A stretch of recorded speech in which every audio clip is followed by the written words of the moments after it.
This is a Squiz Kids podcast.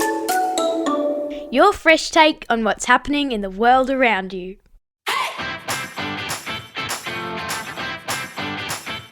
Each fortnight, we give the world globe a spin and see where we land. Then we take the kids of Australia on an audio excursion to visit that country and its people. I'm Christie Kijurina, and today on Squiz the World, we're touching down in a country where falcons have their own passports. Robots ride camels, and the desert shimmers with some of the world's tallest skyscrapers.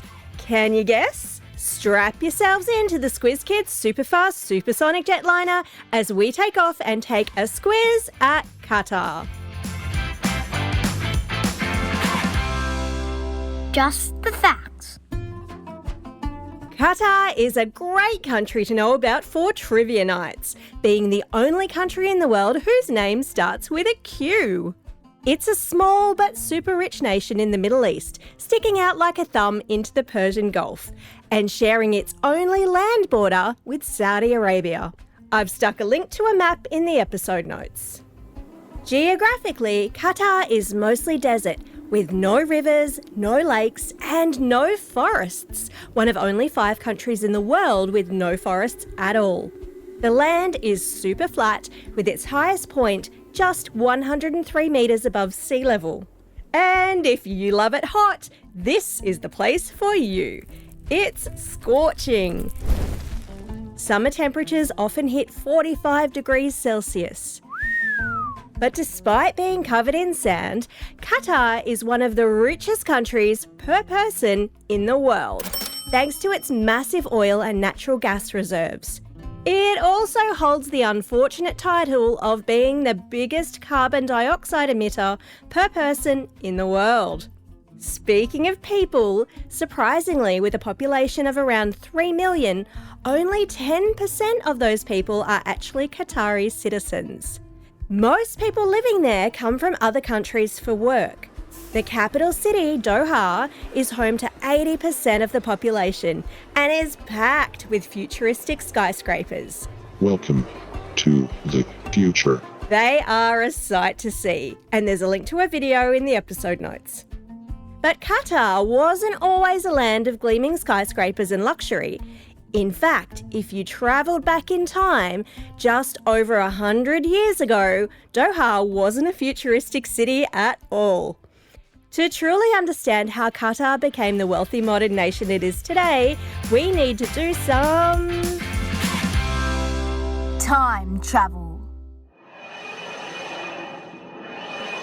Standing in Doha today, surrounded by some of the world's tallest buildings, it's hard to imagine that just over a century ago, this city was nothing more than a humble fishing town. In the early 1900s, the people of Doha made their living from pearl diving and from trade, with ships sailing between Asia, Africa, and the Middle East. But Qatar's history stretches back much further. Archaeologists have found some Stone Age tools and ancient Bronze Age cemeteries, proving that humans have lived here for over 50,000 years. Wow! In the 1500s, Qatar was under the control of the powerful Ottoman Empire, which ruled much of the Middle East at the time. While Bedouin nomads roamed the deserts and tribal groups led their own communities. The Ottomans claimed the land as part of their empire, but they weren't the last to rule there.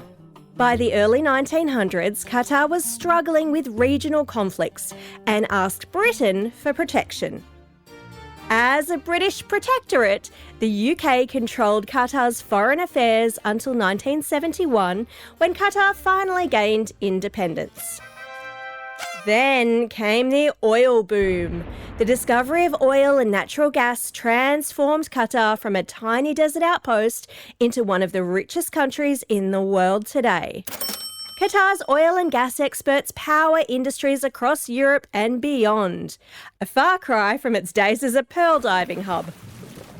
But one thing has remained constant for centuries is its deep connection to the desert and to its traditions. And nowhere is that more obvious than in Sport time.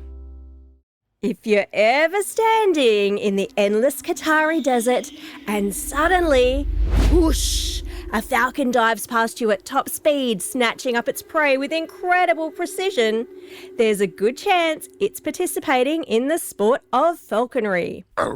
Falconry is one of the oldest sports in Qatar, dating back thousands of years to the nomadic Bedouin people who trained falcons to help them hunt. It's still a huge deal today, so much so that falcons in Qatar even have passports. That's right, since 2004, falcons travelling internationally must carry special passports and microchips to protect them from smuggling. And while falcons don't need planes to fly on, they're actually allowed on some Middle Eastern flights, sitting right on their owner's arms. Another traditional high-speed desert sport is camel racing. Camels can run up to 65 kilometres an hour, and in the past, the jockeys were small children. Oh my! But more recently, Qatar introduced tiny robot jockeys controlled by remote. Ready, set, go. Meaning today's races are a mix of tradition and high-tech innovation. And then, of course, there's football, or soccer.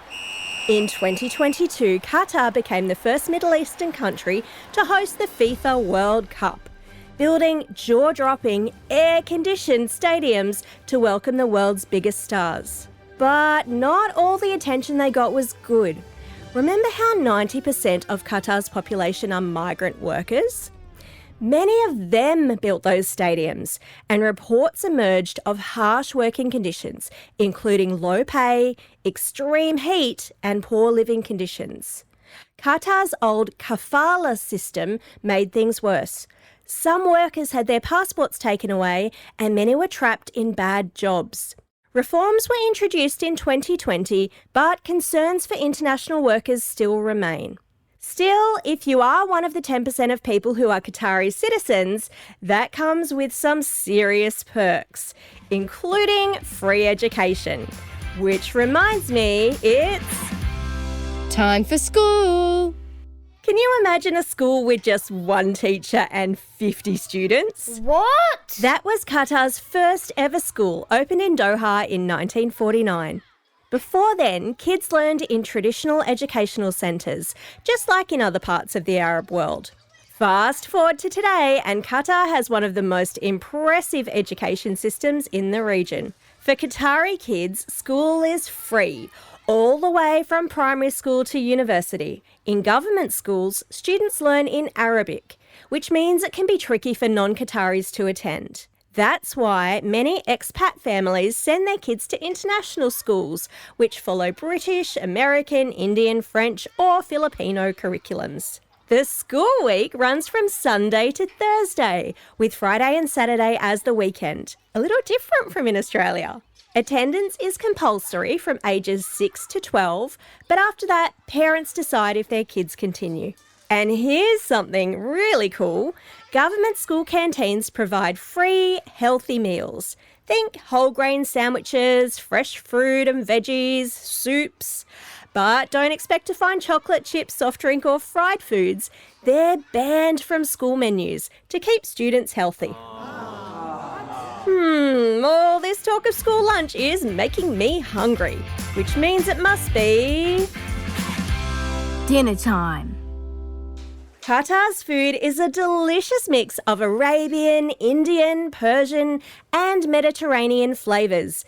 Basically, a feast for the senses. One of the most important parts of Qatar's culture is Majlis, a gathering space where friends and families sit together for hours, sipping Arabic coffee, nibbling on sweet dates, and chatting about everything under the sun. Unlike the frothy lattes we might drink, Qatari coffee is strong, black, and often flavoured with cardamom. Poured from an ornate metal pot into tiny cups. Now to the main event, food. Qatar's national dish is majbous, a fragrant spiced rice dish with chicken, lamb, or fish. It's a bit like a biryani and is packed with flavour. And for dessert, Lake mat. Tiny golden deep-fried dumplings drizzled in sticky syrup. Think Arabian donut holes. I always wondered where the holes went. Sounds like food heaven, right? But in Qatar, some food and drink are off limits for locals because some of Qatar's laws follow Islamic Sharia law, meaning that pork and alcohol are banned for Qatari citizens. Visitors, though, can buy them in a few special places. So, from futuristic skyscrapers to ancient traditions and tasty feasts, it's a country that blends the old with the new in some pretty spectacular ways. Time for the quiz. This is the part of the podcast where you get to test how well you've been listening. Question number 1. What is the capital city of Qatar? Did you remember that it's Doha? If you did, well done. Question number 2. Which animal is trained for an ancient sport in Qatar and even gets its own passport? That would be the falcon. Question number 3. Which days do kids go to school in Qatar? That's right, the school week is from Sunday to Thursday. Well done, kids, if you got that. That's all we have time for today. Thanks for staying curious about the world and joining me on this incredible trip to Qatar. Now get out there and have a most excellent day. Over and out.